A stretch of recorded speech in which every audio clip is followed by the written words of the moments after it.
زہریلا بیانیہ کون سا چل رہا ہے سوشل میڈیا کے اوپر، اور اس کے مقابلے میں میٹھا اور پرامن بیانیہ کون سا چل رہا ہے؟ ہر وہ شخص کلیئرٹی کے ساتھ کسی موقف کے اوپر کھڑا ہوا ہے تو وہ شاید میٹھا ہے یا شاید وہ زہریلا ہے. کچھ کتابیں نا آج کل آئی ہیں اے آئی سے آٹومیشن کے اوپر، ولی خان کی فیکٹس آر فیکٹ، تو پھر جینڈر ہی چینج کر دی انہوں نے. مسجد میں مولوی کی تقریر بھی اس لیے سنے جاتے ہیں، جب تک وہ مخالف فرقے کی کلاس نہ لے، اس کی شلوار نہ اتارے تو لوگوں کی دلچسپی نہیں ہوتی، وہ پاپولر خطیب نہیں ہوتا. اب نگیٹیوٹی کے ساتھ لوگ انگیج ہو رہے ہوں گے، لیکن الگوریدم تو یہ دیکھ رہا ہے کہ یہ بات چیزوں کو انگیج کر رہی ہے، پھر وہ اسی طریقے کے فتووں کو سپورٹ کرنا شروع کر دیتا ہے، وہ اس کے لیے ہیش ٹیگ بن جاتا ہے. یہ مذہب پہ بحث بہت ہو رہی ہے آج کل، پاکستان میں بڑی پاپولر ہے. ڈبیٹ کرنے والے یہ کردار کون ہے؟ ایک ایسی صورتحال پیدا ہو گئی ہے کہ ایک ہی شخص 1 منٹ کے اندر 3 مختلف باتیں کر رہا ہے اور اس کو پاپولرٹی بھی مل رہی ہے. ٹی ایل پی آپ کہہ رہے ہیں ختم ہوگی، میرا خیال ہے کہ وہ ابھی بھی ہمارے کلیکٹیو کانشنس کے اندر زندہ ہے. ٹی ایل پی اور تحریک انصاف کا جو نا ایک بڑا خوبصورت سے ایک کراس اوور تھا. کسی زمانے میں کراچی میں ایم کے ایم پہ پابندی لگ جاتی تھی تو لوگ جا کے سنی تحریک میں اور آفاق احمد کی تنظیم میں پناہ لے لیتے تھے، تو پھر برے وقت پہ صحیح وقت میں واپس نکل آتے تھے. وہی چیز یہاں پر بھی ہوئی ہے. میں یہ محسوس کرتا ہوں کہ جیسے تحریک لبیک ایک ہاتھی تھا جس میں ہوا بھری گئی تھی. ہیلو، نیریٹیوز میں خوش آمدید. بات ہو بیانیے کی اور نیریٹیو کی تو پھر ہمارے ذہن میں ایک بہت بڑا نام آتا ہے، اور وہ ہے فرنود عالم صاحب. سوشل میڈیا کے اوپر بہت پاپولر ہیں، نیریٹیو بناتے ہیں، اور یہ وہ نیریٹیو نہیں ہے جو ٹاکسک ہوں، بلکہ کوشش کرتے ہیں کہ چیزوں کو اس طریقے سے کھولا جائے، پھرولا جائے کہ آپ کو چیزیں سمجھ آنا شروع ہو جائیں، اور جو کچھ زہریلے بیانیے ملفوف کر کے سوشل میڈیا کے اوپر بیچتے ہیں اور ہمارے ذہنوں کے اندر اڈیلتے ہیں، وہ ذرا ایسے لوگوں کی جو ہے ایک مشکل سا ورڈ ہے، بیخ کنی کرتے ہیں ان کی. تو آج ہم نے ان سے درخواست کی تھی کہ آئیں اور پہلے تو ہمیں یہ بتائیں کہ آج کل جو زہریلا بیانیہ کون سا چل رہا ہے سوشل میڈیا کے اوپر، اور اس کے مقابلے میں میٹھا اور پرامن بیانیہ کون سا چل رہا ہے. بہت شکریہ آپ کا پنڈو صاحب، آپ کے وقت کا.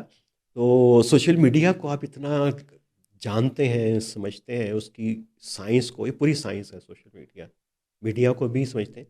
تو یہ آج کل کیا ٹرینڈ کیا ہے زیادہ؟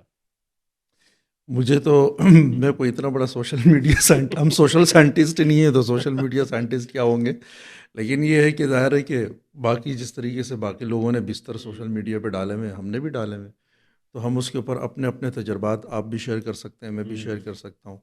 میرا خیال ہے کہ سوشل میڈیا پہ میٹھا اور زہریلا کچھ بھی نہیں ہے. سوشل میڈیا پہ جو میٹھا اور زہریلا ہے وہ کچھ ایسا ہے کہ ہر وہ شخص جس کو جو ایک کلیئرٹی کے ساتھ کسی موقف کے اوپر کھڑا ہوا ہے تو وہ شاید میٹھا ہے یا شاید وہ زہریلا ہے، اور اس کے مقابلے میں ایک وہ ہیں جن کے موقف کے اندر یا اسٹیٹمنٹس کے اندر کوئی کچھ گرے آتا جاتا ہے، کچھ ابہام ہے، یا وہ چیزوں کو تھوڑا سا کلچرلی یا پولیٹیکلی دیکھنے کی کوشش کرتے ہیں. اور سچائی یہ ہے کہ اس میں دونوں سائڈ کا نہ میٹھے کا کوئی قصور ہے اور نہ اس کا زہریلے کا کوئی قصور ہے. اور اس میں مسئلہ سارا کا سارا یہ ہو گیا ہے کہ جو ہمارا الگوریدم ہے وہ آپ کو اس بات کے اوپر مجبور کر رہا ہے کہ آپ کسی معاملے کے اوپر کوئی پولیٹیکل سٹانس لینے کے بجائے کلیئرٹی کے ساتھ یا تو رائٹ پہ کھڑے ہو جائیں یا لیفٹ پہ ہو جائیں. تو گرے کا جو ایک پورشن ہے وہ آپ کے لیے چھوڑا نہیں جاتا، اور وہ اس لیے کہ گرے کا پورشن جو ہوتا ہے وہ ہمیشہ تھوڑا سا سوچنے کا ہوتا ہے، تھوڑا سا پاز لینے کا ہوتا ہے، تھوڑا سا وقفے کا ہوتا ہے، اور ذرا سا آپ بات کو دھیرے دھیرے آرام آرام سے بتانے کی یا سمجھانے کی کوشش کرتے ہیں. اب الگوریدم کا مسئلہ یہ ہے کہ وہ آپ کے اس پاز کو اور وقفے کو سپورٹ نہیں کرتا. یہ بڑی عام بات. ہاں، وہ اس کو نہیں سپورٹ کرتا. وہ آپ سے یہ تقاضا کرتا ہے کہ بولتے رہو، بس کچھ بولتے رہو، ٹھیک ہے. اور اگر مثال کے طور پہ کوئی ایونٹ ہو گیا ہے، کوئی معاملہ ہو گیا ہے، عام حالات اگر سوشل میڈیا آپ کی زندگی میں نہیں ہے تو وہ آپ کے لیے روٹین کا ایک واقعہ ہوگا، آپ اس پر سے گزر جائیں گے. لیکن سوشل میڈیا ہونے کی وجہ سے آپ نے لازمی طور پہ اس کو رسپانس دینا ہے، اس لیے کہ آج کی تاریخ میں میرے پاس کچھ کہنے کو ہے نہیں تو میں اسی پکوڑے اور سموسے پہ بات کر لیتا ہوں، یا رستے میں کوئی بھکاری بیٹھا ہوا اسی کو موضوع بحث بنا لیتا ہوں. اس لیے کہ اگر میں 24 گھنٹے یا 48 گھنٹے سوشل میڈیا سے دور رہا تو میں ارریلیونٹ ہو جاؤں گا کئی طرح سے، کہ مجھے جو ہے وہ سوشل میڈیا کے پلیٹ فارمز بھی پہچاننے سے انکار کر دیں گے، وہ میری ریچ گرا دیں گے، وہ میری کمیونیکیشن ختم کر دیں گے، وہ میرا جو ہے انگیجمنٹ لیول جو ہے وہ اس کو ڈاؤن کر دیں گے.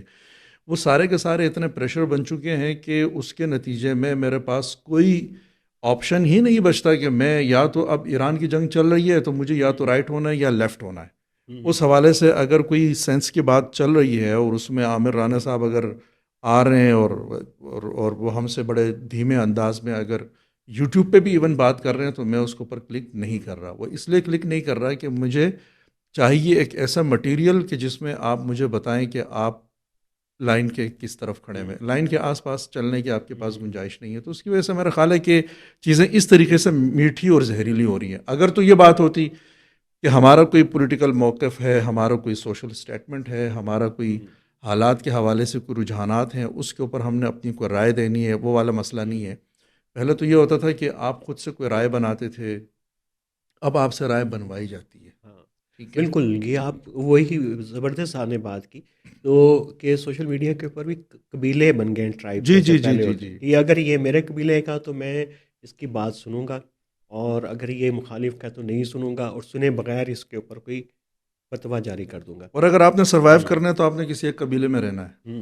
لیکن پہلے جو ہمارے یہاں کچھ باغی روایتیں بھی ہیں، یہ جو ہیر رانجھا کی، سسی ماہیوال کی، جو مخالف قبیلوں سے ہوتے تھے اور دونوں کو ملا دیتے تھے، ایک محبت کی کہانی جنم لیتی تھی. کچھ ایسے کردار ہیں ہمارے سوشل میڈیا کے ٹرائبس کے اندر کہ نہیں؟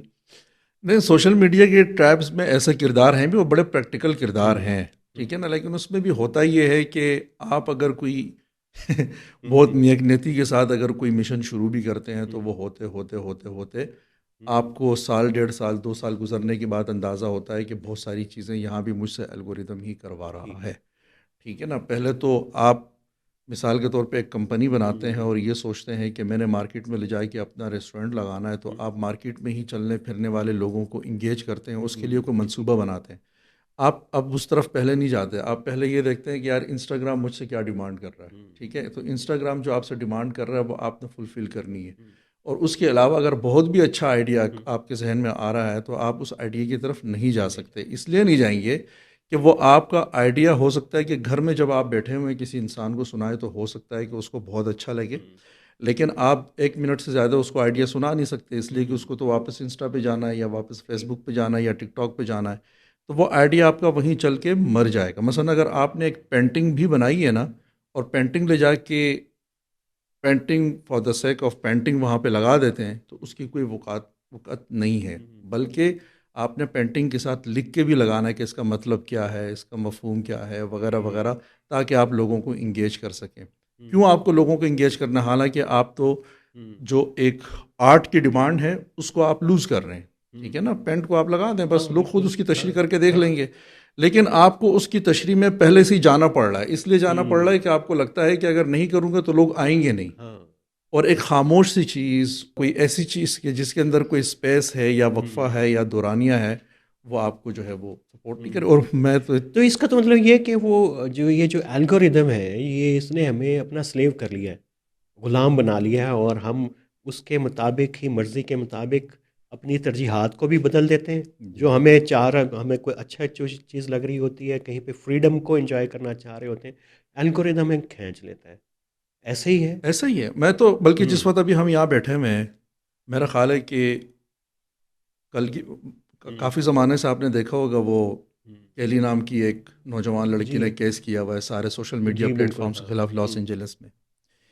اب وہ کیس کیا ہے؟ اس میں اس لڑکی، چھوٹی سی لڑکی ہے وہ، اس کا سارا کیس اٹھا کے دیکھیں. وہ یہ کہہ رہی ہے کہ یار میں نے 6 سال کے مہینے میں اپنا سوشل میڈیا اکاؤنٹ بنا لیا تھا، میں نے 9 سال کی عمر میں جو ہے نا سوشل میڈیا پہ ایکٹیویٹیز شروع کر دی تھیں، اور مجھے ایسا فیل ہوتا ہے. اور اس نے وہ کیس تقریباً جیت لیا، اور عدالت یہ کہہ رہی ہے کہ اس ساری سوشل میڈیا ایپس، خاص طور سے انسٹاگرام اور شاید گوگل، میٹا اور گوگل نے اس کو تقریباً کوئی $60 لاکھ اس کو دینے. کیوں دینے؟ اس لیے کہ وہ کہہ رہے ہیں کہ میرے ساتھ تو ایک مسئلہ یہ ہوا کہ مجھے صرف 11 سال کی عمر میں یا 10 سال کی عمر میں ڈپریشن ہو گیا. ہاں ٹھیک ہے, ایک بات ہو گیا. اور دوسرا میرے ساتھ جو ہے نا ایک باڈی ڈسفورمیا ہو گیا کہ مجھے اپنا آپ اس طریقے سے دکھنا بند ہو گیا جس طریقے سے میں ہوں. میں نے لوگوں کی آنکھوں سے اپنے آپ کو دیکھنا شروع کر دیا, اور جس طریقے سے لوگ مجھے دیکھتے تھے وہ مجھے نظر نہیں آتا تھا. میں اس کو ڈھونڈنے نکل جاتی تھی. اس بات نے مجھے پاگل کر دیا. تو میں ڈپریشن کی مریض بن گئی ہوں. تو اس میں پرابلم ہی بنیادی طور پہ وہ, بلکہ انسٹاگرام کے وہ ایک پرانے ملازم ہی اس دورانیے میں آئے جنہوں نے BBC کو انٹرویو بھی دیا, جس میں انہوں نے کہا کہ سوشل میڈیا پروڈکٹس جو ہیں وہ کوئی ایسی پروڈکٹ ہیں بیسیکلی کہ جو بنیادی طور پہ آپ استعمال نہیں کرتے, بلکہ وہ آپ سے اپنا آپ استعمال کرواتے ہیں. ٹھیک ہے, اور آپ کو کنزیومر بنا کے آپ کو ہی استعمال کرتے ہیں. اور جب آپ کو اپنی کوئی لائن لینی ہوتی ہے تو آپ خود مارکیٹ ڈیولپ نہیں کر سکتے, بلکہ مارکیٹ آپ کو بتائے گی کہ آپ نے کیا ڈیولپ کرنا ہے. تو کہنے کا مقصد یہ ہے کہ اس میں اتنے سارے مسئلے مسائل پیدا ہو گئے ہیں. اب اس میں اگر آپ اس کی طرف آئیں گے پولیٹیکل ڈیبیٹس کی طرف, یا ہماری سوشل ڈیبیٹس کی طرف, یا وہاں پہ اگر کسی مثبت منفی کی بھی بات کریں گے, اگر ہم مثبت لوگوں کے نام گننا شروع کریں گے, پرابلم یہ ہے کہ اس کی آپ کو کوئی ویورشپ نہیں ملے گی پورے سوشل میڈیا. تو کوئی ایسا طریقہ آپ نے دیکھا ہو کہ یہ جو الگوریدم کا بے لگام گھوڑا ہے جس نے ہمیں اب سلیو کیا ہوا ہے, اپنا غلام کیا ہوا ہے, کہ اس کو ٹیم کیسے کیا جا سکتا ہے کہ ہم اپنی فریڈمز کو, اپنی چوائسیز کو بھی محفوظ رکھیں, اور اس کے اوپر بھی ہم جو ہے کوئی کاٹھی اس کے اوپر ڈال لیں؟ کچھ بھی نہیں ہو سکتا. میں تو مطلب اس پہ تو ہم یہ کہہ دیں گے زیادہ سے زیادہ کہ ہمیں جو ہے نا اپنا جو می ٹائم ہے اس کو بڑھانا چاہیے, لیکن یہ پاسبل نہیں ہے. تو اس بے لگام گھوڑے کے سوار کون سے ہیں بڑے آج کل, خاص طور پہ پاکستان کے کانٹیکس میں کون سی ڈیبیٹس زیادہ ہوتی ہیں آج کل جو زیادہ پاپولر ہو جاتی ہیں؟ اگر ڈیبیٹس میں تو میرا خیال ہے کہ ہر وہ ڈیبیٹ کہ جس کے اندر مثال کے طور پہ بہت کوئی کلیئر سٹانس ہو, یا کسی کے اندر جو ہے کسی ڈیبیٹ کے اندر اگر کوئی بہت زیادہ کوئی ایموشنل کہانیاں ہوں, وہ آپ کو انگیج کرتی ہیں. دوسرا یہ کہ آرٹ لونگ چیزیں آپ کو انگیج کرتی ہیں, لیکن اس میں بھی بات یہ ہے کہ ہر وہ آرٹ جو اپنے آپ کو فوری طور پہ ظاہر نہیں کر رہا کہ میں کیا ہوں, کیسے ہوں, اس کی کوئی وقت اور کوئی اوقات نہیں ہے. جیسے اس کے مقابلے میں بھی AI جنریٹڈ آرٹ جو ہے وہ زیادہ پاپولر ہو رہا ہے. ابھی ہمیں زیادہ محسوس نہیں ہو رہا, لیکن ابھی ہم دیکھیں گے کچھ ٹائم کے بعد ہمیں یہ محسوس ہونے ہی بند ہو جائے گا کہ ہمارے پاس جو میوزک پہنچ رہا ہے, یا ہمارے پاس جو پیس آف آرٹ پہنچ رہا ہے, یہ بیسیکلی کسی انسان کی ذہنی تخلیق نہیں ہے. اس نے AI جنریٹڈ ایک چیز آپ کے پاس پہنچا دی ہے, اور اس آرٹ کے اندر بھی اس نے جن چیزوں کو پکڑنا ہے وہ اس کے لیے وہی فلسفی ہے جو ہمارے بالی ووڈ کی یا ہماری جو لالی ووڈ کی پاکستان کی رہی ہے وہی رہی ہے. جو ہمارے اپنے رجحانات ہیں, ان جذباتی رجحانات ہیں, اس کے ساتھ جو کھیلا جائے گا کھیلا جائے گا. سیاسی بیس مباحث ہیں, لیکن سیاسی بیس مباحث کے اندر کوئی پولیٹیکل سائنس کے اوپر کوئی بات نہیں ہے. ہمارے سماجی گفتگو ہے, لیکن کوئی سوشل سائنس کے اوپر کوئی بات نہیں ہے. مثال کے طور پہ کہ آپ سیاسی بحث کے اندر اگر ایک واضح ایک پرومیننٹ چہرے کے ساتھ داخل ہونا چاہتے ہیں, تو آپ کو ایک جو پولرائزڈ پولیٹیکل فنومینا ہے اس والی ونڈو سے آنا پڑے گا. یا تو اس پہ تنقید کریں یا اس کے خلاف ہو جائیں. مثلا اگر آپ کو یوٹیوب کے اوپر اگر کوئی چاہتے ہیں کہ آپ کا یوٹیوب چینل بہت اچھا چلے, تو اس کے لیے بہت ضروری ہے کہ آپ کچھ جارگنس, کچھ ہیش ٹیگس ایسے پکڑ کے دیکھ لیں کہ جو آپ کو پتہ ہو کہ وہ سوسائٹی کے اندر بہت پاپولر ہیں, جو پاپولر نیریٹو کو سپورٹ کرتے ہوں. وہ جارگنس چاہے تنقید کے لیے یا چاہے پازیٹیوٹی کے لیے, وہ آپ اس کے اندر ڈال لیں. ابھی بھی آپ جائیں دیکھ لیں آپ کے مارکیٹ میں اسلام آباد میں جو بھی لوگ, اب یہ آٹومیشن آ گئی ہے یوٹیوب کے اوپر, جس میں کسی اینکر کی کوئی ضرورت نہیں ہے. وائس اوور جو ہے وہ آپ کو AI نے دے دیا ہے. آپ نے کوئی کانٹینٹ بنانا ہے, آپ صرف اس کو 2-3 چیزیں AI کو بتا دیں, وہ آپ کو بتا دے گا. وہ اس کا وائس اوور بھی کر دے گا, وہ اس کی امیجز بھی بنا دے گا, وہ اس کی امیجز بھی بنا دے گا. اس کے بعد 30 منٹ کی ایک ویڈیو بنا کے آپ ڈال دیں اور اس سے آپ کمانا شروع کر دیں. اچھا, اس کے لیے جتنے بھی نوجوان ہیں جو جن کا مجھے ایکسپیرینس ہوا ہے, وہ آگے اگر بیٹھتے ہیں نا, سب سے پہلے وہ شروع بزنس کا کوئی آئیڈیا ہو تو کہتے ہیں یار یوٹیوب پہ آٹومیشن شروع کیا, آٹومیشن پہ کام کریں نا. مثال کے طور پہ آپ کے پاس یہاں پہ مائک بھی لگے ہوئے ہیں, آپ کے پاس کیمرہ بھی ہے, وائس اوور ریکارڈنگ بھی ہے, تو آئیں گے آپ کو کہیں آٹومیشن شروع کریں. چلو شروع کر دیتے ہیں. چلے گا کیسے؟ وہ آپ کو پاکستان میں 2-3 موٹے جو ایک پاپولر چیزیں ہوں گی نا, اب تو تحریک لبیک ختم ہو گئی, ورنہ آپ سے کہا جاتا کہ یار تھوڑا سا آپ سعد رضوی کے بارے میں بات کر لیں, طاہر صاحب تھوڑا سا عمران خان کو بیچ میں ڈال دیں, آپ تھوڑا سا جو ہے نا فلاں نیریٹو ڈال دیں, ایران وار چل گئی ہے, جلدی سے اس کے اوپر کانٹینٹ کریٹ کرو کچھ بھی, ورنہ اگر یہ جنگ ختم ہو گئی تو آپ کی جو ہے نا ارننگ ختم ہو جائے گی. تو اب آپ کو فوری طور پہ ایران کے اوپر کچھ نہ کچھ بولنا ہے. اب میں ہوں میں ون مین آرمی ہوں آٹومیشن کے لیے. آٹومیشن مجھے اس لیے سوٹ کرتی ہے کہ مجھے ایڈیٹر نہیں چاہیے, مجھے کوئی آرٹسٹ نہیں چاہیے, مجھے کوئی بندہ نہیں چاہیے, کیمرے پہ بندہ نہیں چاہیے, کوئی بھی نہیں چاہیے, مجھے صرف سنگل آرمی ہوں. اب جب میں سنگل ون مین آرمی ہوں تو اس میں مسئلہ میرے لیے یہ ہے کہ میرے پاس اس وقت ایک ہاٹ ڈبیٹ آ گئی ہے, وہ ہے ایران اور امریکہ کی جنگ. اور ایران امریکہ کی جنگ کے اوپر میری کوئی اتھارٹی نہیں ہے. میرے پاس اتنا وقت نہیں ہے کہ میں عامر رانا صاحب سے پوچھوں کہ یار مجھے کوئی پوائنٹرز ہی بتا دیں ایران جنگ کے حوالے سے, ٹھیک ہے نا. تو میں یہ نہیں دیکھ رہا, میں سیدھا یوٹیوب پہ جاتا ہوں, میں یہ دیکھتا ہوں کہ یوٹیوب اس وقت کون سا نیریٹو کو سپورٹ کر رہا ہے اور کون سا آلریڈی اس کو الگوریدم اس کو ریکگنائز کر چکا ہے. جو ریکگنائز ہو گیا ہے میں سیدھا چیٹ جے پی ٹی کے پاس جاتا ہوں, اس کو اسی طرح کا مواد دیتا ہوں, وہ مجھے چیزیں بنا کے دے دیتا ہے, وہی میں پھیلانا شروع کر دیتا ہوں. وہ دیکھ رہا تھا, وہ کچھ کتابیں نا آج کل آئی ہیں اے آئی سے آٹومیشن کے اوپر, ولی خان کی فیکٹس آر فیکٹ, اس میں جینڈر ہی چینج کر دی انہوں نے. یہ ولی خان کہتی ہیں, آپ کا کیا خیال ہے؟ میں نے کہا یار یہ اگر ولی خان صاحب زندہ تو یا عمل کو ہی پتہ چل جائے کہ اس کے دادا کے ساتھ کیا ہو رہا ہے تو ایک مسئلہ اس کا وہ بن جائے گا. لیکن یہ تو میرا خیال ہے کہ یہ پوری ایک انسانی سوسائٹیوں کی بھی, ہمارے ہاں تو یہ روایت ابھی قریب تک رہی مناظرے کی, مباحثے کی, مذہبی طور کے اوپر بھی, کہ وہ ایک طرف کا ہے, وہ لوگ چاہتے ہیں کہ نعرے بازی ہو. یہی پھر ہمارا جو تھیٹر ہے پنجاب کا, کراچی کا بھی, اس میں بھی یہی ہے کہ لوگ جھکتے سننے آتے ہیں اور خاص طور پہ مزے لینے کے لیے آتے ہیں. مسجد میں مولوی کی تقریر بھی اس لیے سننے جاتے ہیں, جب تک وہ مخالف فرقے کی کلاس نہ لے, اس کی شلوار نہ اتارے تو لوگوں کی دلچسپی نہیں ہوتی, وہ پاپولر خطیب نہیں ہوتا. وہ ساری ریفلیکشن تو ادھر بھی آ گئی. آپ نے مذہب کا ذکر کیا تو الگوریدم تو ظاہر سی بات ہے جن چیزوں کو بہت زیادہ سپورٹ کر رہا ہے اس میں سے ایک مذہب بھی ہے.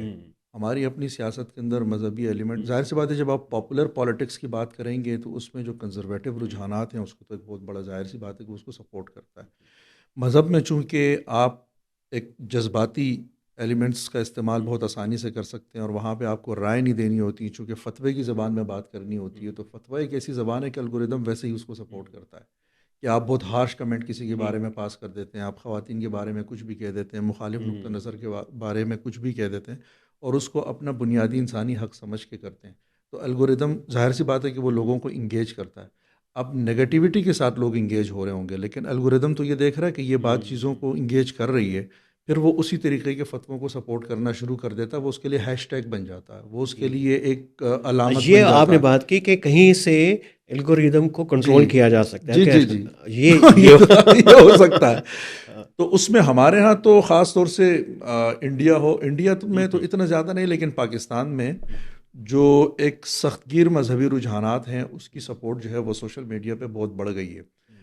پہلے تو پھر بھی چلیں, جو ہمارے مذہبی علوم تھے اس میں ایک علم الکلام تھا, اس میں ایک ڈسکورس تھا, اس میں ایک سٹرکچر تھا, اس میں چلیں ایک ادارہ تھا, آپ جاتے تھے, آپ کوئی ڈگری لیتے تھے, کوئی بات ہوتی تھی. اب یہ نہیں ہے. اب تو یہ ہے کہ آپ نے اللہ سبحانہ و تعالیٰ میں جو نا ہے جو ہے وہ حلق سے اچھے طریقے سے ادا کر لیں اور اچھا سا جو ہے نا کوئی سیرم ویرم لگا لیں بالوں کے اوپر, اور آگے جو ہے نا سسٹرز ان اسلام ٹائپ کی جو نا ٹائٹلز جو ہے وہ دہرانا شروع کر دیں اور اچھا ماڈرن لک اختیار کر کے ماڈرنٹی کے خلاف بات کرنا شروع کر دیں. یہی تو میں آپ سے پوچھنا چاہ رہا تھا کہ یہ مذہب پہ بحث بہت ہو رہی ہے آج کل پاکستان میں, بڑی پاپولر ہے, وہ یوٹیوب ہو, وہ میٹا ہو, سارے ہر جگہ ہو. تو یہ ڈبیٹ کرنے والے یہ کردار کون ہے ان کا؟ کوئی دانشور ہیں, کوئی علم کی بڑھوتری میں کوئی کلیئرٹی لانے میں کام کرنا چاہ رہے ہیں, یا یہ کوئی بزنس ماڈل ہے؟ یہ ہے کیا؟ اس کی ڈائنامکس تو ہمیں سمجھائیں. میرا اپنا خیال ہے کہ بزنس ماڈل ہی ہے. سچ بات تو یہی ہے. کوئی ہالینڈ میں بیٹھا ہے, کوئی لندن میں بیٹھا ہے, کوئی ادھر بیٹھا ہے, کوئی امریکہ میں. یعنی ایک زمانے تک تو ظاہر ہے کہ اس معاملے میں آپ کی جو سمجھ بوجھ ہے وہ ہم سے بہت ہی زیادہ ہے, اس پہ تو ہم آپ کے سامنے کیا بات کریں. لیکن ایک زمانے میں یہ ہوتا تھا کہ جب آپ بات کر رہے ہوتے تھے تو سمجھ میں آ رہا ہوتا تھا کہ یہ آپ کس علمی روایت میں چلے آ رہے ہیں, بات کر رہے ہیں, اس کا کوئی کانٹیکسٹ ہوگا تاکہ پھر میں آپ سے کوئی بات کروں, کوئی ڈیبیٹ کروں. اب تو جب کوئی بات کر رہا ہوتا ہے تو وہ ابھی تھوڑی دیر کے لیے وہ پین اسلامزم کے اندر ہوتا ہے اور تھوڑی دیر کے بعد وہ اچانک جو ہے وہ کوئی مولانا وحید الدین خان کی طرف چلے جاتا ہے, وہاں سے چھلانگ مار کے وہ واپس اچانک سے کچھ پتہ نہیں چلتا اور وہ امام خمینی بن جاتا ہے. امام خمینی کے بعد واپس جو ہے وہ جاوید احمد غامدی پہ آ جاتا ہے اور وہاں, اور یہ اس کو نہیں پتہ چل رہا کہ یہ میں کہاں سے کہاں جا رہا ہوں, بس وہ کچھ بھی بول رہا ہے.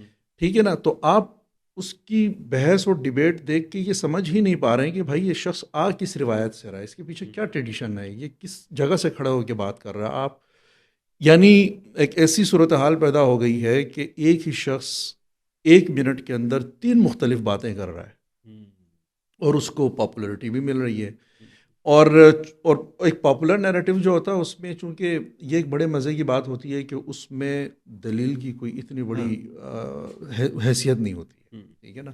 ویسے بھی مذہبی جو عقیدے کی بحث ہے وہ چونکہ دلیل سے تو ویسے ہی بالاتر ہے. عقیدے کی تو خوبصورتی یہ ہے کہ وہ ذہن سے اور عقل سے ماورا ایک معاملہ ہے، اور اس کو ماننے کے لیے یا اس پہ بلیو کرنے کے لیے آپ کے لیے کوئی بہت زیادہ کوئی عقلی دلیل کی ضرورت نہیں ہوتی، اور یہ ہمیں پڑھایا اور سمجھایا گیا ہے. اس کے اوپر ہم ڈیبیٹ نہیں کر رہے ہیں کہ یہ ٹھیک پڑھایا غلط پڑھایا، لیکن اس میں یہ ہوتا ہے کہ صرف مجھے اتنا پتہ چلنا چاہیے کہ رانا صاحب نے یہ بات اس وقت جو مذہبی رجحانات یا مذہبی ٹرینڈ چل رہا ہے اس کے حق میں کی ہے. اب چاہے میرے اپنے سر کے اوپر سے گزر گئی ہے، لیکن میں نے رانا صاحب کے ساتھ اب کھڑے ہونا ہے، بس دیٹس اٹ. اب اگر آ کے مجھے کوئی 1000 طریقے سے سمجھا دیں کہ بھائی رانا صاحب نے مذہبی گراؤنڈ پہ بھی کھڑے ہو کے جو بات کی ہے وہ آپ کے فیور میں نہیں جا رہی ہے، میں کہتا ہوں اس سے مجھے کوئی دلچسپی نہیں ہے. مجھے اس کے اندر اللہ سنائی دیا ہے، رسول اللہ سنائی دیا ہے، صلی اللہ علیہ وسلم سنائی دیا ہے، یہ سارے جو جارگنز ہیں مجھے سنائی دیے ہیں. مجھے ایسا لگ رہا ہے کہ وہ ہمارے حق کی بات کر رہے ہیں، تو لہٰذا مجھے ان کے ساتھ کھڑے ہونا ہے. اور اب آپ جیسی بھی بات کریں گے میں نیچے آ کے اس کے اوپر کمنٹ کر دوں گا بڑا تفصیلی سے کہ سبحان اللہ، ایسی بات تو کبھی امام غزالی نے بھی نہیں کہی ہے، ایسی بات جو ہے وہ تو کبھی کسی تاریخ میں کبھی ہوئی ہی نہیں ہے، وہ جو آپ نے کی ہے. تو اس کے بعد پھر ظاہر سی بات ہے کہ وہ کنٹینٹ کریٹر جو ہے اس کو بھی اچانک خیال آنا شروع ہو جاتا ہے کہ 3 دن پہلے تک تو خود مجھے بھی اندازہ نہیں تھا کہ میں اتنا عظیم دانشور ہوں، اب تو میں ہو ہی کیا. تو وہ بیچارہ بھی ایک عجیب سا جو ہے نا ایک آئیڈینٹی کرائسس کا اس لیے شکار ہو جاتا ہے کہ اب وہ کمنٹ کرنے والے کی آنکھ سے اپنے آپ کو دیکھنا شروع ہو گیا ہے، اور اسی چیز کو وہ مینٹین کرنے لگا ہے، گھر میں بھی، باہر بھی، گلی میں بھی، چائے کے ڈھابے پہ بھی وہ ایسے ہی بیٹھا ہوا ہے جیسے کہ یہ کوئی. ہاں بالکل، وہ آج کل ایسے لگ رہا ہے کہ بہت ہی نفرت انگیز مذہبی بحثیں ہو رہی ہیں. جی ہاں. لیکن یہ جو مذہبی بحثیں ہیں جس کو آپ نے بڑا اچھے طریقے سے ڈیکنسٹرکٹ کر دیا ہمارے سامنے، یہ نقصان دہ کتنی ہے اپنے آڈینس کے لیے، سماج کے لیے؟ دیکھیں مذہبی بحث تو اگر مذہب برائے مذہب کے لیے ہو رہی ہے تب بھی میرا خیال ہے اتنا کوئی نقصان دہ نہیں ہے. لیکن پاکستان جیسا ملک کہ جس میں مذہب کو باقاعدہ، یعنی مذہب اور عقیدے کو محض عقیدے کے طور پہ دیکھا نہیں جاتا، اس کو ایک سیاسی نقطہ نظر کے طور پہ دیکھا جاتا ہے، وہاں پہ پھر مذہب جو ہے وہ ویپنائزڈ ہو جاتا ہے. وہ کوئی بھی طاقتور آئے اور وہ جو آپ کے اندر موجود جذبات ہیں وہ اس کو اپنے چینل میں ڈھال کے اپنے مقاصد پورے کرنے کے لیے اس کو استعمال کرنا شروع کر دیتا ہے. اور ظاہر سی بات ہے کہ اب وہ کون شخص ہوگا جو ہمارے ان جذبات کو اپنے چینل میں ڈھالے گا؟ وہ وہی شخص ہوگا جو سوشل میڈیا پہ انویسٹ کرے گا، جتنے بھی ہمیشہ پچھلے 10 سالوں میں طاقت نے یہی کیا. طاقت نے نیریٹو کو نافذ کرنے کے لیے بھی انٹرنیشنل فرمز کو ہائر کیا، اب اس کو مارنے کے لیے بھی انٹرنیشنل فرمز کو ہی ہائر کر رہے ہیں. لیکن مسئلہ یہ ہے کہ وہ الگوریدم کو جو چیزیں انہوں نے پڑھا دی، الگوریدم اس کو فوری طور پہ بھولنے سے انکار وہ ٹی ایل پی آپ کہہ رہے ہیں ختم ہوگی. میرا خیال ہے کہ وہ ابھی بھی ہمارے کلیکٹیو کانشنس کے اندر زندہ ہے ہمارے اندر. تو چلیں، اس نے الگوریدم کو چینج کر دیا ہوا تھا، سوشل میڈیا کو بھی ایک دم سے بہت زیادہ جو ہے نفرت انگیزی آ گئی تھی. اس کے جانے کے بعد کوئی فرق پڑا اس سپیس میں؟ نہیں، اس کے جانے کے بعد میرا خیال ہے کوئی فرق نہیں اس لیے پڑا کہ ٹی ایل پی اور تحریک انصاف کا جو ہے نا ایک بڑا خوبصورت سے ایک کراس اوور تھا، ایک اوور شیڈ ہوتی تھی چیزیں. تو وہ جیسے کسی زمانے میں کراچی میں ایم کیو ایم پہ پابندی لگ جاتی تھی تو لوگ جا کے سنی تحریک میں اور آفاق احمد کی تنظیم میں پناہ لے لیتے تھے، تو پھر برا وقت پہ صحیح وقت میں واپس نکل آتے تھے. تو وہی چیز یہاں پر بھی ہوئی ہے، یعنی وہی چہرے، وہی لڑکے جنہوں نے ان جارگنز پہ جو بابا خادم رضوی ہمیں پڑھا کے گئے ہیں وہ اسی کے اوپر ابھی تک اپنے ٹک ٹاک اکاؤنٹس چلا بھی رہے ہیں اور اسی سے کما بھی رہے ہیں. وہ ان کا سورس آف انکم ہے ایک بہت بڑا. تو وہ تصویر آج بھی جو ان کی ہے بابا جی کی، وہ سوشل میڈیا پہ اب بھی بکتی ہے، خاص طور پہ ٹک ٹاک پہ. تحریک لبیک تو تھی ہی ٹک ٹاک کی پارٹی بیسیکلی، کیونکہ وہ جن علاقوں کے اندر بھی کام کر رہی تھی وہاں پہ ایک مائی جس کے پاس خراب سا بھی موبائل ہے، اس کے پاس اگر کسی اور چیز تک ایکسیس نہیں ہے تو ٹک ٹاک پر تو ہے ہی ہے. اور ٹک ٹاک کا مسئلہ یہ ہے کہ خاص طور سے ٹک ٹاک ہو گیا یا انسٹاگرام بھی ہو گیا کہ اس میں جو جو اورل فیکٹر ہے وہ زیادہ ہے، یعنی اس میں زبانی کلامی بات زیادہ ہے، اس میں لکھائی نہیں ہے. تو چونکہ ہمارے یہاں لٹریسی ریٹ تو ویسے بھی ماشاء اللہ سے بہت وہ ہے، تو اس میں جب آپ زبانی کلامی کوئی بھی بات کر رہے ہیں تو وہ حجام کی دکان پہ بھی پہنچ رہی ہے، وہ بھٹا جو بیچ رہا ہے اس کے پاس بھی جا رہی ہے، چھلی والے کے پاس بھی جا رہی ہے، موچی کے پاس بھی جا رہی ہے. پھر اس کو کیا فیسینیٹ کرتا ہے جو تعداد میں زیادہ ہیں؟ ظاہر ہے کہ جن کا لٹریسی ریٹ ڈاؤن ہے اور جن کا سیاسی شعور کم ہے وہ پاکستان کی اکثریت ہیں، اس تک آپ کی بات تب ہی پہنچے گی جب آپ اپنی زبان پہ کمپرومائز کریں گے، اپنے جو آپ کی اپنی مورلٹی ہے اس کے اوپر آپ کمپرومائز کریں گے، اور آپ کھلے الفاظ میں بات کرنا شروع کر دیں گے جیسے ہمارے زمانے کے ذاکروں نے کرنا شروع کر دی ہے. تو آپ کو بہت ڈائریکٹ اسٹریٹ فائر مارنے پڑیں گے، اس لیے کہ تاکہ وہ جو ٹک ٹاک کمیونٹی ہے وہ آپ بابا جی ہوں یا ان کے آل اولاد ہوں یا تحریک لبیک ہوں، ان کی ٹوٹل پاپولیرٹی ہی یہ تھی کہ ان کی پچ ہمیشہ ہائی رہی ہے. تو اب میں اس سے یہ سمجھ رہا ہوں کہ وہ جو خطرہ ہے، ایک جو آپ نے پوری جنگ لڑی اور سوشل میڈیا کے اوپر بلیسفیمی گینگ کی اور ساری، وہ ابھی ختم نہیں ہوئی مکمل طور پہ. تو لیکن اس طرح کے اور معاملات آتے رہیں گے اور لوگوں کے، نوجوانوں کے جو ہے وہ زندگیاں خطرے میں رہیں گی، لوگ خوف کے اندر رہیں گے. آپ یہ کہہ رہے ہیں وہ ذہن موجود ہے، وہ ایلیمنٹ موجود ہے، اور سب سے بڑھ کر ابھی تک ایسی کوئی بات نظر نہیں آئی ہے.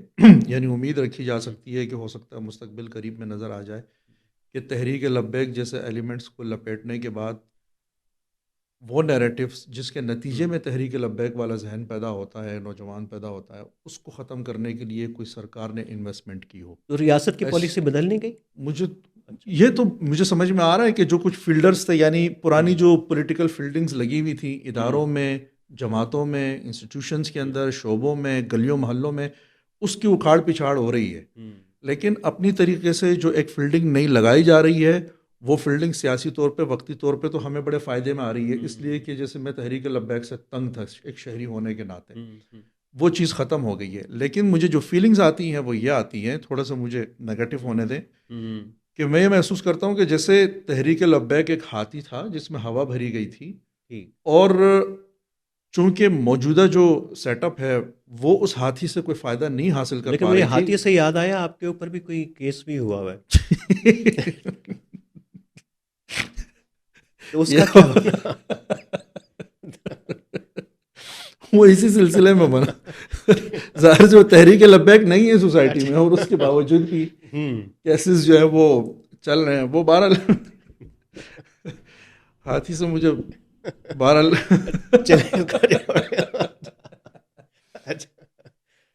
لیکن وہ تو بہت سارے لوگ جو ہیں وہ تو ریاست کے فولڈ میں ایسے ہی ہے کہ وہ پچھلے دنوں میں ظاہر سی بات ہے میں ذکر کر رہا تھا، وہ وطن میرا خیال ہے کہ سوشل میڈیا کے اوپر یا یوٹیوب کے اوپر، کہ جب پیغام پاکستان بنایا تو اب وہ جن کے خلاف بنا تھا وہی کہہ رہے تھے کہ وہ چلا رہے تھے. ابھی ایک وہ گئے ہوئے بھی تھے، افغانستان میں گئے ہوئے تھے. تو یہ وہ جو بلیسفیمی گینگ والے، ان کی بھی اسی طریقے کی ابھی جڑت ہے ریاست کے اداروں کے ساتھ یا نہیں؟ مجھے اصل میں تھوڑی دیر کے لیے بیچ میں ایسا سمجھا گیا کہ شاید ریاست نے ان کے خلاف کوئی کریک ڈاؤن کیا، لیکن نہیں ہوا. کیوں لوگوں کو لگا کہ شاید ریاست نے ان کے خلاف کریک ڈاؤن کیا؟ وہ اس لیے لگا کہ ایک صاحب ہوا کرتے تھے FIA میں جو بعد میں نیشنل سائبر کرائم میں آ گئے تھے، چودھری سرفراز، جو ایڈیشنل ڈائریکٹر تھے، وہ ان کو پکڑ لیا گیا. پھر ایک اور صاحب تھے سلمان ایوان صاحب، ان کو پکڑ لیا گیا. جب ان کو پکڑ لیا گیا تو جو بلاسفیمی گینگ تھا وہ کمزور ہوا. وہ کمزور اس لیے ہوا کہ یہ وہ گینگ تھا جو بیسیکلی جو آن لائن جو کال سینٹرز چل رہے ہیں ان کے ساتھ اور سافٹ ویئر ہاؤسز کے ساتھ انہوں نے بڑے اپنے کوئی مہینے لگائے ہوئے تھے، ان کا منتھلی آیا کرتا تھا، انہوں نے اپنا دھندا لگایا ہوا تھا. اور یہی وہ گینگ تھا جس نے بیسیکلی وہ ڈکی بھائی کو پکڑ کے لے آئے تھے. ٹھیک ہے، اب پکڑا گیا ان کو ڈکی بھائی کی وجہ سے، ان سافٹ ویئر ہاؤسز کی وجہ سے، ان کال سینٹرز کی وجہ سے جہاں سے وہ کما رہے تھے. یہ تو پرانی بات تھی کہ یہ، مگر بنیادی طور پہ مجھے ایسا لگتا ہے، ایک سیاسی طور پہ چیزوں کو جب ہم دیکھتے ہیں تو مجھے ایسا لگا کہ FIA کے اندر بھی یا نیشنل سائبر کرائم کے اندر بھی جو اکھاڑ پچھاڑ ہوئی وہ سافٹ ویئر ہاؤسز کی وجہ سے بھی نہیں ہوئی، کال سینٹرز کی وجہ سے بھی نہیں ہوئی، ڈکی بھائی کی وجہ سے تو بالکل ہی نہیں ہوئی. وہ اس لیے ہوئی کہ یہ سابقہ جو ہمارے مرحوم جنرل فیض حمید صاحب ہوا ان کی جو ہر جگہ لگائی ہوئی فیلڈنگ تھی نا، تو ایف آئی اے کے اندر یہی ان کے لوگ تھے بنیادی طور پہ، ان کو اکھاڑا جا رہا تھا. تو اس کے لیے سافٹ ویئر ہاؤسز ایک بہانہ بنا. اس کی تحقیقات ابھی چل رہی تھی کہ چلتے چلتے اچانک ڈکی بائی والا غلطی ہو گئی ان سے. جیسے وہ غلطی ہوئی تو اسی کو بنیاد بنا کے ان کو فارغ کر دیا گیا. تو اس کے نتیجے میں ہوا یہ کہ جو بلاسفیمی کیسز کے اندر جو ملوث جو گینگ تھا وہ کمزور ہونا وقتی طور پہ شروع ہوا. بہت سارے لوگوں کو ایسا لگا، لیکن ہم نے اس وقت ہی یہ کہہ دیا تھا کہ یہ کوئی بلاسفیمی گینگ کے خلاف کوئی کریک ڈاؤن نہیں ہوا. لیکن اب دوبارہ سوشل میڈیا پہ، چاہے یوٹیوب ہو، چاہے جو بھی سوشل میڈیا پلیٹ فارم ہے، اس کے اوپر بہت واضح یہ بات نظر آتی ہے کہ ان کی بیک ابھی بھی موجود ہے لاہور سے. آپ نے نوٹس کی بات کی، مجھے 3 نوٹسز مل چکے ہیں. صرف میں نہیں ہوں، ہمارے ایک ذیشان سید دوست ہیں، ہمارے دوسرے وہ نادر بلوچ ہیں، اسی طریقے سے باقی دوست اباب ایمان مزاری، اور اس کا انجام آپ نے دیکھ لیا. اگرچہ اس میں کچھ پولیٹیکل اور معاملات بھی تھے، لیکن ان سارے لوگوں کو نوٹسز ملنا شروع ہو گئے، ان کو دیوار سے لگانا شروع کر دیا گیا، اور وہیں سے مل رہے ہیں لاہور والے ایف آئی اے کے آفس سے، سائبر کرائم کے آفس سے. وہی لوگ ہیں، وہی نمائندے ہیں، وہی سب کچھ ہو رہا ہے، اور دن دہاڑے ہو رہا ہے، اور ایسی عجیب طریقے سے ہو رہا ہے. یعنی کہ میں اسلام آباد میں ہوں، نادر بلوچ صاحب جو ہیں وہ کہیں گجرانوالہ میں ان کا اصل گھر ہے، ہوتے تو یہاں پر ہیں سیال کوٹ میں شاید. ذیشان سید ہیں، کسی کو بھی اس کے علاقے اور اس کے شہر سے کوئی نوٹس نہیں آ رہا. ہر نوٹس وہیں سے آ رہا ہے جہاں پہ پرانے جو ملوث لوگ تھے لاہور میں، وہیں سارے نوٹسز، فیکٹری وہیں لگی ہوئی ہے، وہ سارے نوٹسز آ رہے ہیں. اور جو ایک ہم سمجھ رہے تھے کہ ایک ریلیف جو ملنا شروع ہوا تھا عدالتوں میں صرف اس لیے کہ تحریک لبیک کو بین کر دیا گیا تھا، وہ بھی ایک آٹومیٹیکلی فیملی کو جو ہے نا ایک ریلیف ملنا شروع ہوا. اس لیے کہ پہلے جب آپ سیشن کورٹ میں جاتے تو ساتھ تحریک لبیک کے جتھے لے جاتے تھے. اب جب وہ بین تھی تو وہ جتھے نہیں لے جا سکے، تو اس سے شاید یہ خیال کیا گیا کہ تحریک لبیک پہ شاید اس لیے پابندی لگی کہ یہ لوگ جتھے لے کے عدالت میں جاتے تھے. نہیں، وہ ویسے ہی اس کا ایک فائدہ ہو گیا، چلے ہو گیا. لیکن وقت کے ساتھ ساتھ وہ لوگ دوبارہ سے منظم ہوئے. اب وہ جتھا بازی پھر سے شروع ہو گئی ہے. اچھا، شروع ہو گئی. جی وہی بار میں دوبارہ شروع ہو گئی ہے. وہ سوشل میڈیا کے اوپر اتنے ہی کھلے آ رہے ہیں. وہ علماء کو جا کے باقاعدہ، باقیوں کو نہیں، علماء کو جا کے باقاعدہ وہ تڑیاں دھمکیاں جو ہیں وہ لگا رہے ہیں. ابھی بھی سوشل میڈیا پہ آ کے وہ نہ صرف نوٹسز کی بات نہیں کرتے، ہم آپ کے خلاف جو ہے مقدمات چلائیں گے، ہم آپ کو جیلوں تک پہنچائیں گے، اور ہم آپ کو کہیں کا نہیں چھوڑیں گے. اور ان کی اس ایکٹیویٹیز کے اوپر کوئی نہ کوئی اس کے اوپر کوئی مطلب کوئی انڈر آبزرویشن ہی نہیں ہے. وہ سرے سے بہت کھلا ہم وہ گھوم رہے ہیں، پھر رہے ہیں اور اپنی ایکٹیویٹیز یہ تو بہت ہی الارمنگ بات آپ بتا رہے ہیں کہ حالات کوئی بدلے نہیں ہیں. تو ریاست کی طرف سے بھی آپ کو کوئی افیکٹو رسپانس نظر نہیں آ رہا؟ نہیں نظر آ رہا. مطلب کچھ چیزیں ہوئی، مثال کے طور پہ ہمیں پارلیمنٹ کے اندر شہریار آفریدی صاحب نے آواز اٹھائی تو اس کو پھر سیکنڈ کیا، انڈورس کیا طلال چودھری صاحب نے جو وزیر مملکت ہیں داخلہ کے. پھر یہ توقع کی گئی کہ شاید یہ معاملہ وزارت داخلہ میں جائے گا اور وہ اس معاملے کو بہت سنجیدگی سے لے گا. لوگوں نے یہ کہا بھی کہ اس معاملے کو دیکھا جا رہا ہے سنجیدگی کے ساتھ، اور اس کو اتنا اس معاملے میں جو ہے وہ ریاست لاپرواہ نہیں ہے جتنا آپ سوچ رہے ہیں. اور بیچ میں پھر ہمیں بھی تھوڑا سا یہ احساس ہونا شروع ہوا کہ شاید واقعی میں، کیونکہ چیزیں بہت ڈاؤن ہونا شروع ہو گئی تھی اور بچے ریلیز ہونا شروع ہو گئے تھے، اور ججوں کے اوپر سے جو ہے وہ پریشر ختم ہونا شروع ہو گیا تھا. لیکن وہی ماحول پھر سے بن گیا اور شروع ہو گیا. اب جب آپ اتھارٹیز کے ساتھ رابطہ کرتے ہیں تو اتھارٹیز ویسی ہی جھجک محسوس کرتی ہے جس طریقے سے وہ پہلے محسوس کرتی تھی. تو مجھے ایسا لگتا ہے کہ شاید کہیں پہ طاقت یہ چاہتی بھی ہے کہ ان سے جان چھڑا لی جائے، لیکن ساتھ ہی ان کے ذہن میں یہ خیال آ جاتا ہے کہ اگر ان کو ہم ختم کر دیں گے تو پھر ان فیوچر اگر ہمیں ضرورت پڑ گئی کسی ٹولز کی تو پھر ہم کہاں جائیں تو گے. یہ والا جو آپ کہہ رہے ہیں کہ یہ اسٹیٹس کو کی پاور ہے کہ ان کی یوٹیلیٹی، یہ پورا ایک ٹیمپلیٹ ہی ہوتا ہے. یہ ویسے ہی ٹیمپلیٹ ریاستیں بھی، ادارے بھی جیسے الگوریدم کا ہے. جی، یہ باؤنڈ نہیں ٹوٹ رہا، آپ یہ کہہ رہے ہیں؟ نہیں ٹوٹ وہ ابھی بھی صاف نظر آ رہا ہے. اور اس میں یعنی کہ آپ اگر اس معاملے میں پڑھیں گے تو اپنے آپ کو ایک ولنریبل فیل کریں گے. وہ ہوگی مثلا جو بچے ہیں، وہ جو والدین ہیں جو اس سارے معاملے کا شکار ہوئے ہیں، وہ اسلام آباد پریس کلب میں پریس کانفرنس نہیں کر سکتے، الاؤ نہیں ہے. وہ جب بھی جائیں گے وہ ان کا کینسل کر دیا جاتا ہے. حالانکہ جب مشکل وقت تھا اس وقت ان لوگوں نے پھر 3 پریس کانفرنسز کر لی تھی. اب جب ہم یہ سمجھتے ہیں کہ حالات بہت ان کے گرد گہرا تنگ ہو گیا ہے، اس کے بعد اسلام آباد پریس کلب میں پریس کانفرنس کرنا مشکل ہو گیا ہے. اسلام آباد ہمارے ہوٹل میں، ایک مقامی پرائیویٹ ہوٹل میں ہی اسلام آباد میں ایک سیمینار کرنے کی کوشش کی گئی جس میں والدین نے آ کے صرف اپنے دکھ درد سنانے تھے. اسی دن ایس ایچ او صاحب وہاں پہ تشریف لے گئے اور ان کو ہوٹل والوں کو بتا دیا، اور اس کا میں خود عینی شاہد ہوں. ان کو یہ کہا گیا کہ یہ سیمینار یہاں پہ نہیں ہو سکتا، اس میں لا اینڈ آرڈر کا مسئلہ پیدا ہو جائے گا. پھر کمشنر صاحب کے پاس گئے تو کمشنر صاحب کو بھی، والدین کو کمشنر صاحب نے بھی یہ کہا کہ آپ کے اس سیمینار کے، حالانکہ وہ سیمینار کے اعلان بھی انہوں نے کہ آپس میں اندرونی طور پہ کیا تھا، اور ان کو کہا کہ جو چیزیں ہمارے پاس آ رہی ہیں اس سے ہمیں لگ رہا ہے کہ آپ کے سیمینار کی وجہ سے شہر کا امن خراب ہو سکتا ہے. ظاہر سی بات ہے جب آپ یہ بات کرتے ہیں کہ شہر کا امن خراب ہو سکتا ہے، جو نیگیٹو سائڈ ہوتی ہے اس کو آپ سپورٹ کر رہے ہوتے ہیں، اس کو ختم کرنے کا کوئی اور طریقہ بھی ہو سکتا ہے. لیکن ایٹ دا ادر اینڈ جو ان کی والی سائڈ ہے، جو بلاسفیمی گینگ جس کو ہمارے پنجاب پولیس کی برانچ کہتی ہے، اسپیشل برانچ، وہ جو ہیں وہ اسلام آباد کے، مظفر آباد کے، لاہور اور کراچی کے بڑے بڑے ہوٹلوں میں سیمینارز بھی کر رہے ہیں، کانفرنسز بھی کر رہے ہیں، اس میں اپنے لوگوں کو بلا بھی رہے ہیں، اس کے اندر وہ ججز کو دھمکیاں بھی دے رہے ہیں، اس میں وہ وکلاء کو بھی دھمکیاں دے رہے ہیں، اور اس میں وہ یہ بھی کہہ رہے ہیں کہ یہ جو بچے آپ چھڑا کے لے کر جا رہے ہیں، ٹھیک ہے عدالتیں تو چھڑا دیں گی لیکن باہر تو ہم کھڑے ہوئے. اس طرح کی باتیں وہ کر رہے ہیں.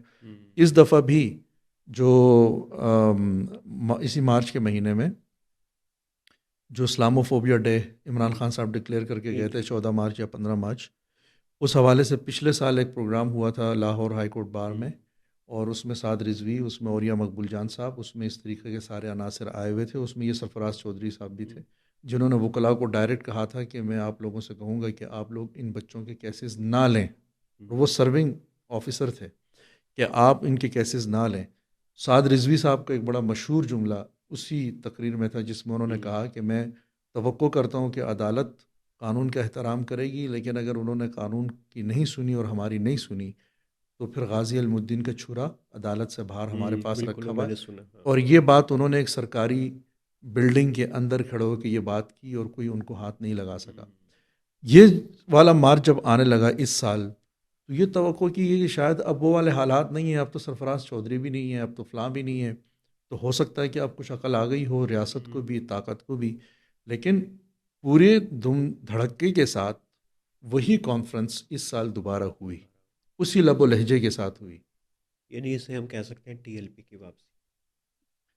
ہاں خدا نہ اللہ نہ کرے کہ وہ دوبارہ کبھی اس چلیں. طرح بہت لیکن فرنوس صاحب آپ کے وقت کا بہت شکریہ، اور آپ کی باتوں سے لگ رہا ہے کہ ابھی آپ کی جد و جہد بہت لمبی ہے، اور اللہ آپ کو اس میں سرخرو کرے، کیونکہ یہ جو جبر ہے، جو الگوریدم کا ایک جبر ہے، پھر ایک ریاست کے ٹیمپلیٹ کا جبر ہے، ایک مذہبی اداروں کے ٹیمپلیٹ کا جبر ہے، سوسائٹی اس میں پھنسی ہوئی ہے، اور اس الگوریدم کے اندر بھی چھید کرنے ہیں اور ان ٹیمپلیٹ کو بھی پھاڑنا ہے. تو چلیں، آپ کے لیے ہماری نیک خواہشات. بہت شکریہ. بہت شکریہ عامر صاحب.